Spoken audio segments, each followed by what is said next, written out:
All right. Give me a replay, gang, if you're watching the replay. My name's Haziq Ali. I'm a revenue acceleration coach. I'm a self-esteem development expert. And I'm reporting to you live from Atlanta, Georgia. But more importantly than that, I'm coming to you from a different state of mind. Our whole vibe is helping you go further, faster, with less effort, especially if you're an entrepreneur. You know, my man Kerman tells me that a lot of what we teach is even good for PTSD, all kinds of other stuff. But we call it millionaire minded, man, because at the end of the day, you've got to become that in your mind before you'll become that in your bank account. You know what I mean? And we just use the money as a way to gauge your progress. Like, how far are you getting? And if you ask us, the whole play, right, is for you to make small improvements every single day that before you know it equal massive returns. So we've got something that we call a technique of the week. I want to share this with you because every week we do one. And if you're rolling with us in this 90-day challenge, then it's required that you try something new. We're forcing you out of your comfort zone. So here it goes.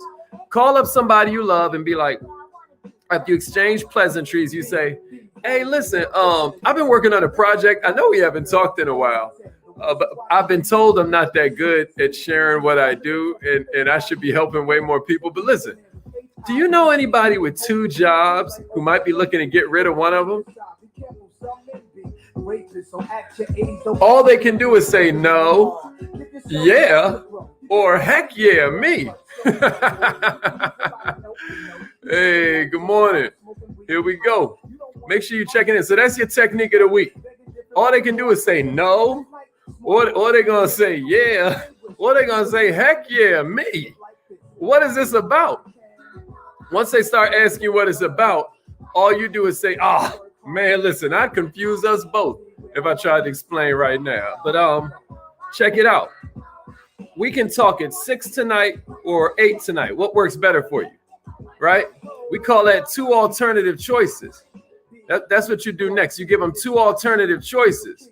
And then what that does is that avoids helping you look crazy when you say, well, let's talk at 6 p.m. tonight. And they're like, well, I have a PTA meeting. Well, let's talk at 6:01.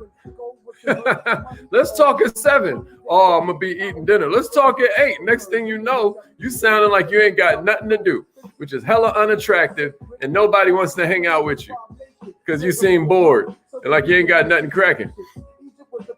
All right, everybody checking in. There she is. I was wondering where you was, Allie. Let's get it. I was wondering where you was, Allie. All right. Yeah. Let them know where you from. Yeah. Let's go. Share this with an entrepreneur you love, man. Y'all know how we do it. We all about mindset, skill set, and heart set, right? And really, I said that wrong. Mindset, skill set, and heart set. All right. So we getting this party started. Dr. Tim's in the house. Hey, Queen, we got consumer financing for your courses and classes now. I mean, you probably charge $2,000 for something, and people don't be having $2,000. So you say, well, just give me $500. Nah. Do some consumer financing so they can just pay that off the next 7 years. There's no early payoff penalties, but you get your money immediately. It's amazing, Dr. Tim's. So all them speakers and authors, you know, we can get them paid. I'm going to call in on this live line. What's up, Imani? My man Brian in the house. Okay, we about to get this party started. Share this with an entrepreneur, you know. This is going to be a good one for my leaders, you know. Any leaders out there? You have something special. You have greatness in you. Hello, this is Les Brown, and you're in the right place at the right time because we're going to bring the millionaire out of you. Please enter your... You got to love it. Thank you. Please announce yourself. We're going to bring the millionaire out. All participants are muted. Entry and exit tones are off. Good morning, millionaires. Good morning, millionaires. I hope everybody's feeling incredible this morning. My name is Haziq Ali, and I just want to remind you that you become a millionaire in your mind first. All the affirmations we say every single morning are the same affirmations I was saying when I was sleeping in my car. Do you hear me? I am literally sitting here as proof that the devil is a liar. You hear me? But we just getting started, baby. This morning we talking about leadership. I think that it's important to talk about leadership because a lot of times what we do, right, is we consider the horrible leaders that we've met to always be somebody else. You know, it's very few of us that will admit that we've been a hero, that we've been a horrible leader at some point in our life. Oh, you might haven't run a Girl Scout troop yet, or you may have not run your PTA organization, but maybe you were put in charge of a project. Maybe you're in a network marketing business. We've all had horrible leaders. If you've ever had a horrible leader, can I see that in the comments? Horrible leaders, right? There's a movie called Horrible Bosses. Who's ever experienced this? Okay, my man David Witherspoon is in the house. Yeah, tell him, Allie. If you've ever had a horrible leader, let me see it in the comments. Most of us have had horrible bosses or horrible leadership at some point in our careers or at some point in our lives on this journey up the mountain, right? But if we're being honest, can we all admit at some point we've been a horrible leader? We've been a horrible leader? Because the truth is, y'all, that whether you've seen it or whether you've been it, it came from insecurity. A lot of times this insecurity is what jacks people up as leaders. All leaders have insecurities, whether they want to admit it or not. But this morning, what we're going to do is we're going to talk about 5 negative habits of insecure leadership. You ready for this? 5 negative habits of insecure leadership. Bottom line is that we all have insecurities, but leaders don't have the same luxuries. Can somebody give me that in the comments? Leaders don't have the same luxuries, right? The bigger your vision gets, the less time you have for pettiness. Is that a fact? Good leaders want to do well for their people. Good leaders want to step the whole organization up. Good leaders are haunted by thoughts like, what if I'm not making the right decision for my team? What if I'm not making the right decision for my employees? What if this idea doesn't work? But when you're talking about a poor leader, the insecurities come from a personal level. They're not worried about what if this ain't the right thing for my team. That's not what's haunting them at night. What's haunting them at night is, what if everybody, finds out I'm not perfect? That's different, y'all. But what happens is managers and leaders and bosses who have low self-awareness, they take the impact of personal challenges and they project it onto the people around them. Can I get a witness? Share this with a leader, y'all. We're about to get into some things that are going to raise your awareness, because awareness is the first step to change. I want to help you raise your awareness. Here at Millionaire Minded, our whole vibe ain't telling you what to think. Our whole vibe is showing you how to think. We're reminding ourselves how to look, because a lot of this stuff is about perspective. The ultimate outcome of you not taking ownership of your insecurities is that you begin to project them onto other people. You think they don't exist because you won't take ownership of them. It's always the other person.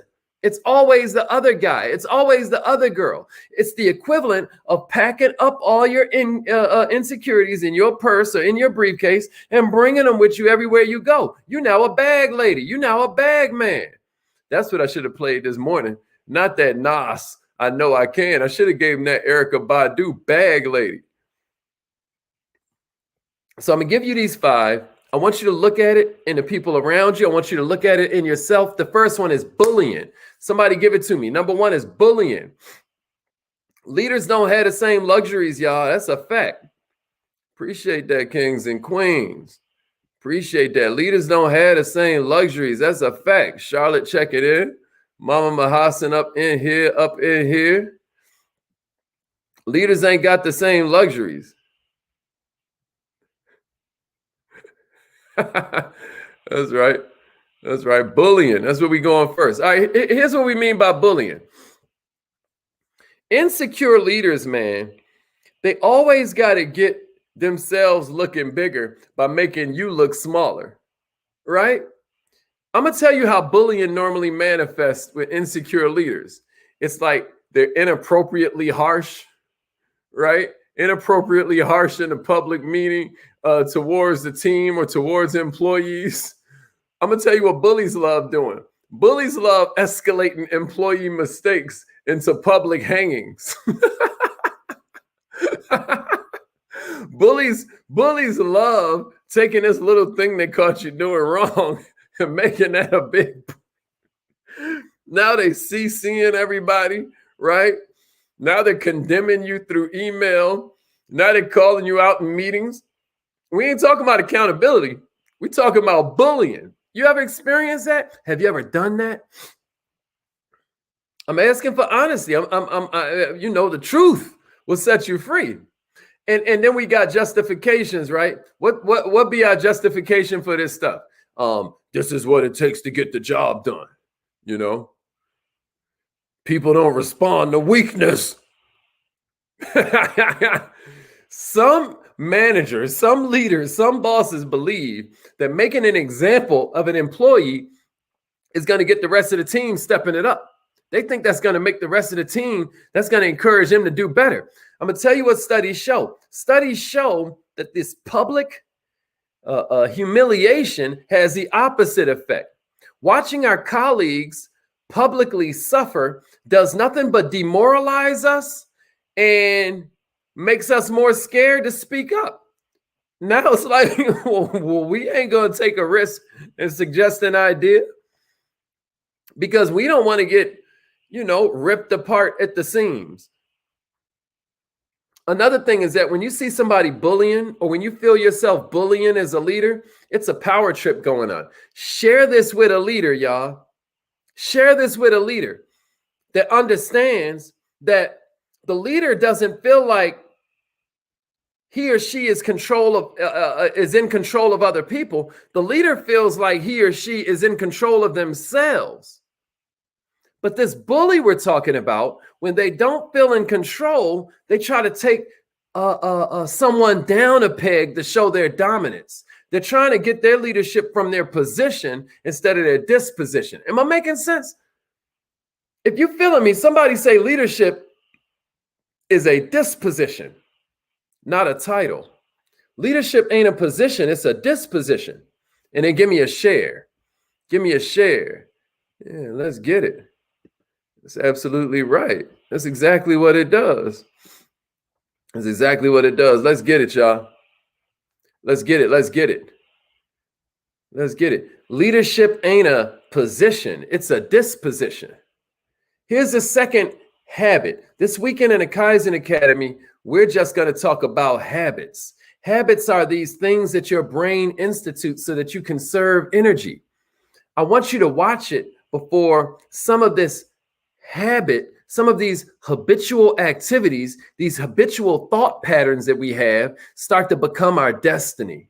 Because that's what happens with habits. Habits either make success in this area inevitable, or habits make failure in this area inevitable. Am I making sense to somebody? Here's number two, y'all. Here's number two, y'all. Being a know-it-all. Being a know-it-all. Being a know-it-all, y'all. That's another one that comes from insecurity. Being a know-it-all. Can I get a witness? Being a know-it-all. When you see that the attitude right there is superiority, right? This manager or this leader or this boss has all the answers and wants everybody to know it. I'm going to tell you something. I'd rather have questions that can't be answered than answers that can't be questioned. At the point I got answers that can't be questioned, I'm a know-it-all. You hear me? Every time I come to a conclusion, it's a little mini death. A little part of me dies off because at this point I can't grow anymore. Either you knowing or you growing. You hear me?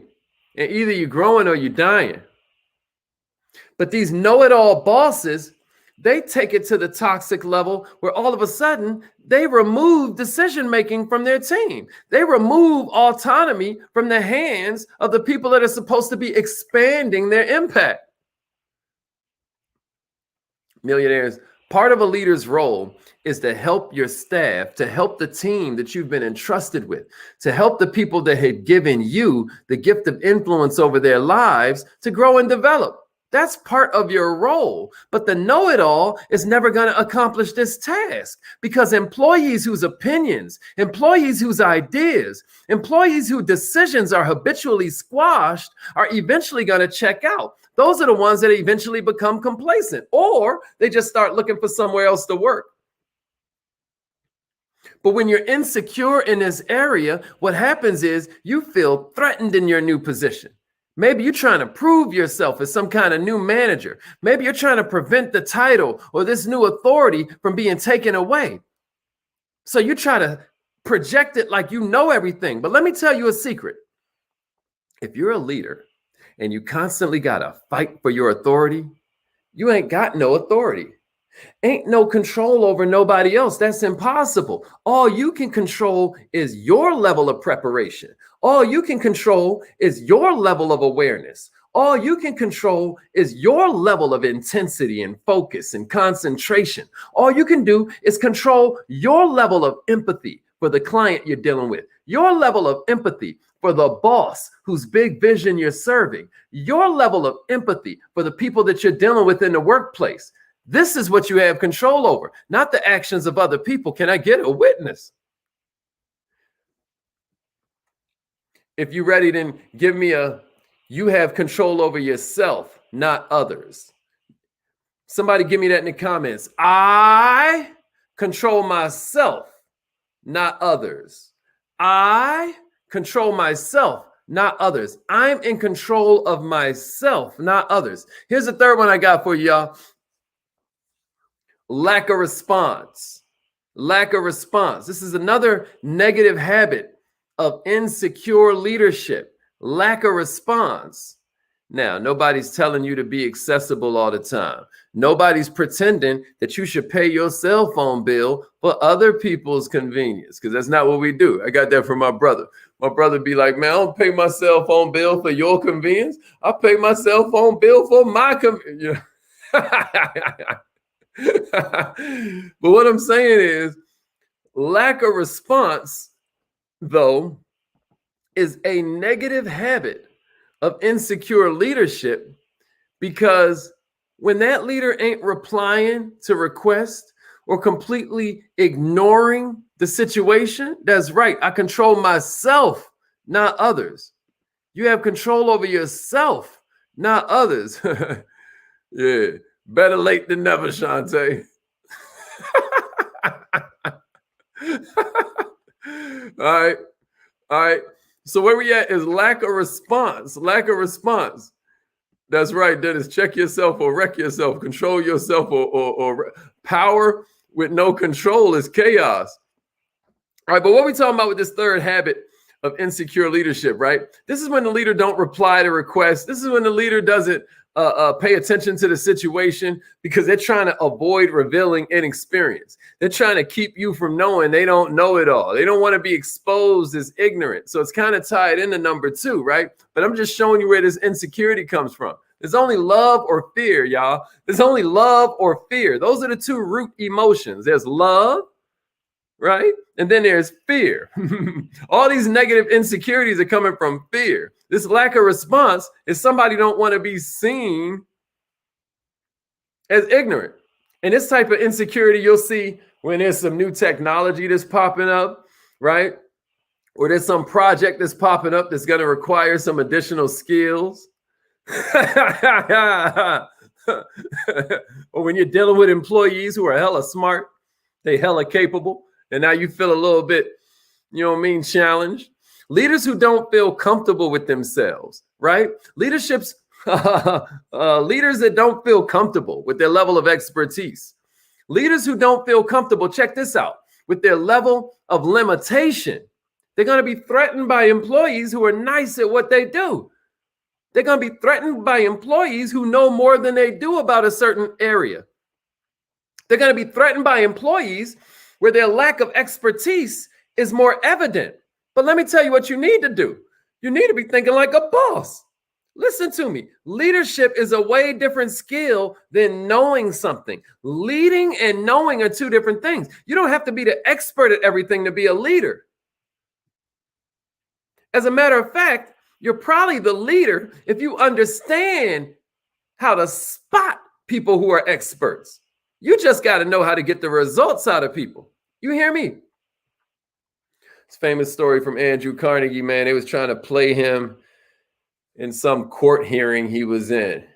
And it was like, I guess the lawyer's all smart and, you know, academic and all of that. And he's asking him, sir, do you even know the capital of some state or something like that? And Carnegie was like, my man, you know, I may not know the capital of that state, but I got a button on my desk that if I push it, 3 men will run into my office that can tell me not only the capital of any state in this country, but anything else I want to know.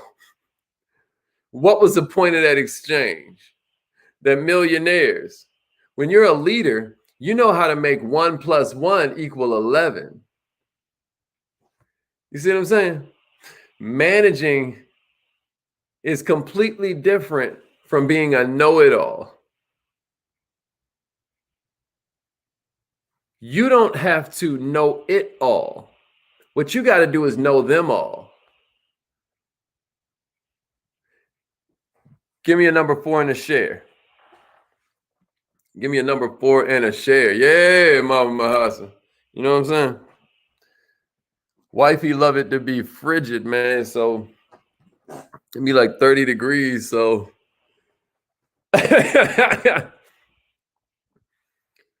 all right, let's get it.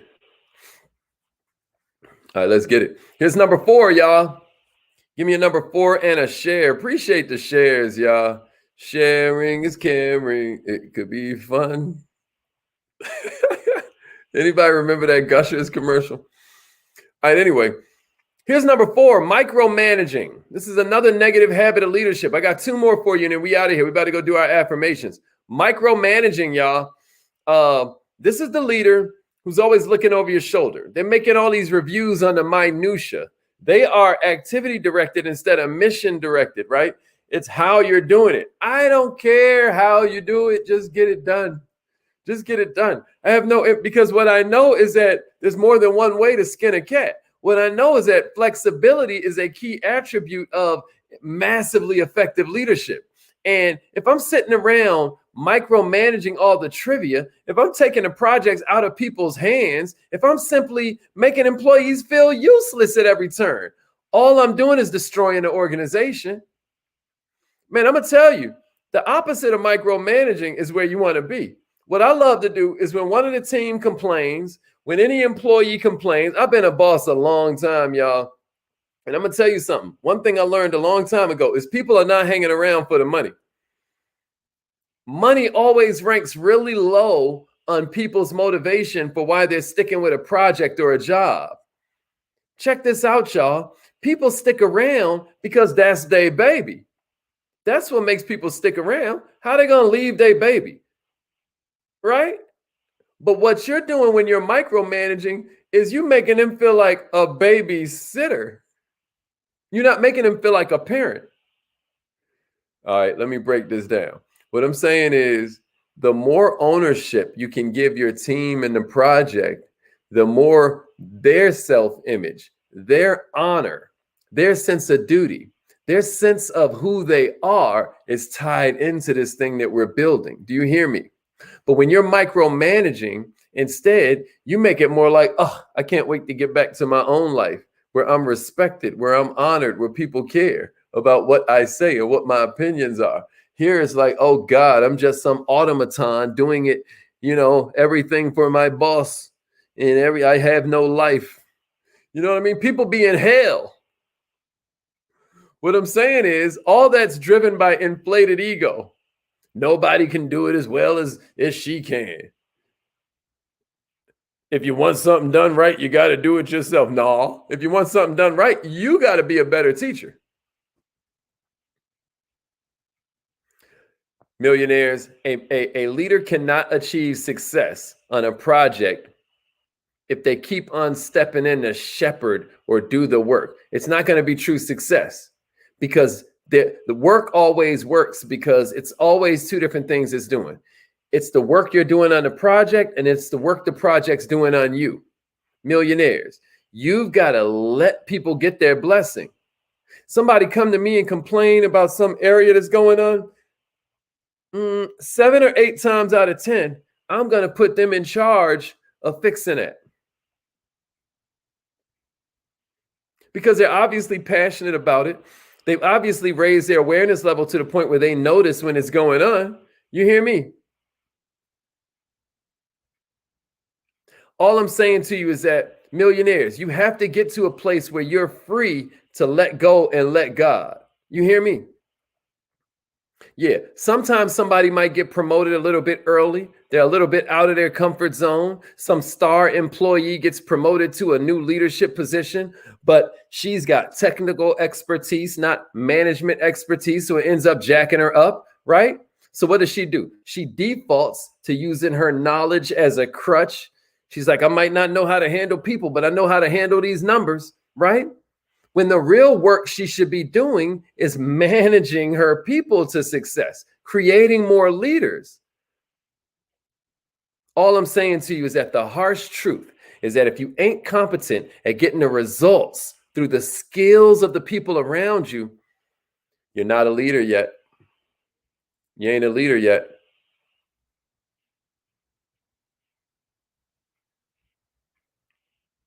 Somebody say leaders get it done with their people. Leaders get it done with their people. And then give me a share.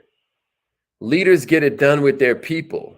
And then give me a share. Yeah, Smitty, we glad you're here. Leaders get it done with their people. That's right, Allie. Let God let go. Let God let go. Let's get it. Let's go. Let's go. Let's go. Let's go. All right, this is the last one I got for you, y'all. This is the last negative trait of insecure leadership. What's up, Felicia? It's my girl right there. Let's get it. Let's get it. Yeah. Tell him, Terry. If you want something done right, you got to do it yourself. That's the anthem of the poor. Here's the last one I got for you, y'all. Here's the last one I got for you. Thank you for those shares, man. The universe gives to the givers and takes from the takers. Last one I got for you, number 5, is avoidance. Avoidance, y'all. This behavior always seems to center on fear of the unknown, right? Whether it's that new leader who feels like they're in over their head, right? And can't really make difficult decisions all of a sudden, right? Avoidance is a common expression of insecurity, right? It's when you see somebody dealing with endless procrastination, right? They won't commit to bold goals, right? They're avoiding, circumventing performance reviews, right? They avoid letting horrible team members go because maybe they have knowledge of the past or something. They've got institutional knowledge. And so now you don't want to let them freaking go. Check this out. Operating from a place of fear is always going to jack you up. Leaders who operate from fear rather than love. Somebody give me this in the comments. You only got love and fear, and give me a share. You only got love and fear. How you're interacting with people is either coming from love or fear. How you're approaching the mission that you've been given is either coming from love or fear. And all I'm telling you is that if you're operating from fear, you're never going to make the best decisions for your team. You're never going to get the best out of your organization. Oh, it'll look the same if you put two organizations side by side and one is coming from fear and one is coming from love. It'll look similar. But I'm going to tell you, in the long term, the army that's going to win is the ones that's doing it for the mission, not for the money. They're not here because, oh my God, if I leave, I'll never be able to pay my bills. That's not where it's coming from. What I'm telling you is that it's got to be about this love, so that instead of avoiding, you embrace the challenges. Avoidance is coming from these insecurities about the course corrections that are inevitably going to come along the way. Miss Simone Simmons was talking this weekend at this Women at Win conference about how, space shuttles are off track some massive percentage of the time. I mean, something crazy. Like most of the time, you ever been driving down a highway straight road, but your steering wheel keeps on going and then you got to correct, or then your steering wheel goes this way, you got to correct? Millionaires, you can't be insecure about course corrections. In today's environment, you only going to stay competitive if you're able to course correct, if you're able to embrace change when there's a better way that makes itself apparent. But many leaders don't realize how deep their insecurities run. And they don't realize how it plays into their managerial style. This weekend on the Kaizen Academy, we're going to talk about nothing but habits. These habitual habits, if left unchecked, these habitual behaviors, if left unchecked, I'm going to tell you, they become voids in your personality. The reason we practice personal development is because it's short for personality development. What we're looking to do is create the kind of personalities that attract success instead of push it away. We want to make it attracted accidentally instead of push it away accidentally. We want to make success inevitable instead of failure inevitable, instead of abject failure becoming inevitable. Because that's the only conclusion to this kind of behavior. You're gonna crash and burn eventually. You're on borrowed time. Millionaires, leaders who are honest with themselves and develop stronger self-awareness, they can make better decisions about not only what they need to change in order to improve, but also they can start to make 1 + 1 = 11. It's affirmation time. I should have put this phone number on the screen a long time ago, but y'all know how we go. If you never did affirmations before, come try them out. These are the same affirmations I would say when I was homeless, y'all. I was sleeping in my car, and now I'm a millionaire, and I was calling it millionaire minded before I was a millionaire. You get what I mean? I'm telling you, try it, even if you never did. I repeat after me, millionaires. Here we go. I am so happy and grateful